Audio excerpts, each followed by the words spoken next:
Welcome to Noor Kids TV. আব্বু, আমি কি আল্লাহর কথা জানতে পারি? অবশ্যই পারো।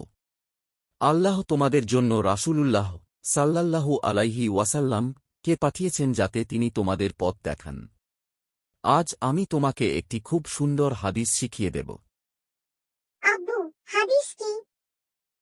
হাদিস হল রাসূলুল্লাহ সাল্লাল্লাহু আলাইহি ওয়াসাল্লাম এর কথা এবং কাজ। এগুলো আমাদের জীবনকে ভালো করে।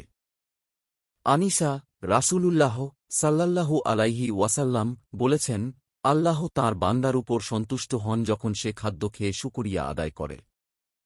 আব্বু, শুকরিয়া আদায় করা মানে কি? শুকরিয়া আদায় করা মানে হল আল্লাহকে ধন্যবাদ দেওয়া।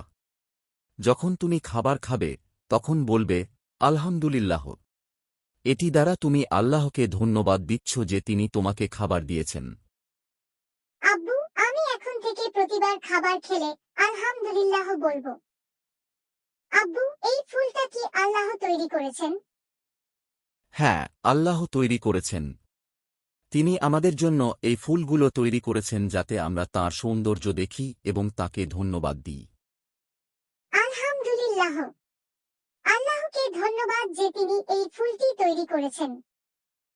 আনিশা, তুমি এখন থেকে প্রতিদিন একটি নতুন হাদিস শিখবে এবং এটি অনুসরণ করবে। এটি আল্লাহর কাছে খুব প্রিয় কাজ। হ্যাঁ আব্বু, ইনশাআল্লাহ। আমি প্রতিদিন একটি নতুন হাদিস শিখব এবং এটি অনুসরণ করব। আব্বু, আমি এখন থেকে আল্লাহকে প্রতিদিন ধন্যবাদ দেব। তিনি আমাদের জন্য এত সুন্দর জিনিস তৈরি করেছেন। হ্যাঁ আনিশা, আল্লাহ আমাদের জন্য সবকিছু তৈরি করেছেন। তাঁর কথা শুনে আমাদের জীবন ভালো হবে। পবিত্র কোরআনে মহান আল্লাহ ইরশাদ করেন, আমি তোমাদের জন্য রাসূলকে পাঠিয়েছি যাতে তিনি তোমাদের পথ দেখান। সূরা আল বাকারা